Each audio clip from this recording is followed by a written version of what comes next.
అంటే ఓ సద్గురు, 2వ అధ్యాయం 6వ శ్లోకం, ఓ సద్గురు, ఓ మునీంద్ర, ఇంకా ఏమీ లేదు.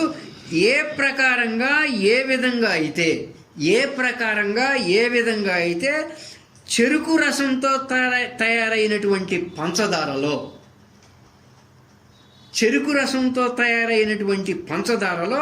అంతా చెరుకు రసంతో కూడిన గుణమే ఉంటుందో, ఏమండి, అంతా ఆ చెరుకు రసంలో ఇమిడి ఉన్న ఆ తీపి గుణమే ఉంటుందో, మీరు జాంగ్రీలో చూసినా ఆ తీపి గుణమే ఉంటుంది, మైసూర్ పాకులో చూసినా ఆ తీపి గుణమే ఉంటుంది.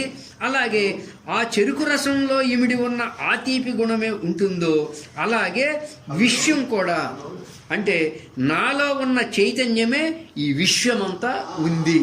అలాగే నేను స్థూలంగా ఈ అన్నమయ కోశంగా, ప్రాణమయ కోశంగా, మనోమయ కోశంగా, విజ్ఞానమయ కోశంగా తెలుస్తూ ఉన్నా. స్థూలంగా నాలో స్థూలదేహము, సూక్ష్మదేహము, మనసు ద్వారా ఇవి తెలియబడుతున్నాయి. అంతవరకే. వాస్తవంగా మహాసూక్ష్మంగా పరిశీలిస్తే మానవ శరీరం అంతా కూడా చైతన్యమే. ఇలా వేరువేరుగా అన్నమయ కోశమని, ప్రాణమయ కోశమని, మనోమయ కోశమని, విజ్ఞానమయ కోశమని, ఆనందమయ కోశమని, స్థూల శరీరమని, సూక్ష్మ శరీరమని, కారణ శరీరమని కూడా మహాసూక్ష్మంగా చూస్తే వేరువేరుగా ఏమీ లేవు. మహాసూక్ష్మంగా చూస్తే మానవ శరీరం అంతా కూడా చైతన్యమే. ప్రతి కణము, ప్రతి అణువుల మూలంలో కూడా చైతన్యమే మనకు కనబడుతుంది. నాలో అంత విశ్వ చైతన్యమే ఉన్నది.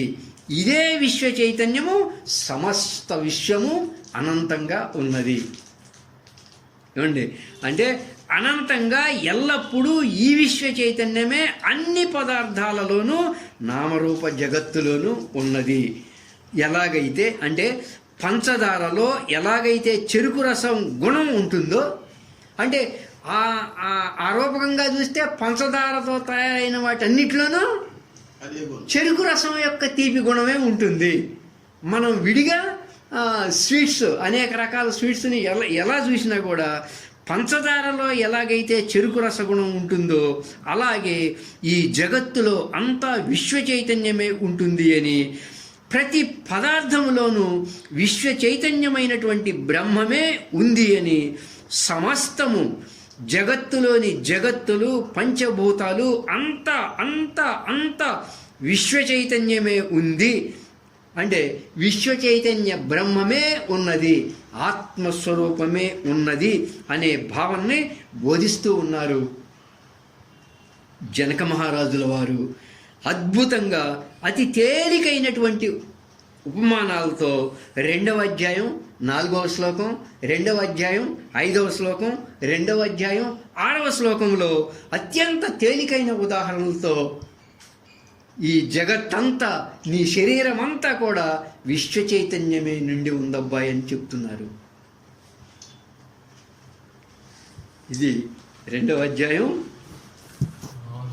5, 6 అంటే 3 ఒకే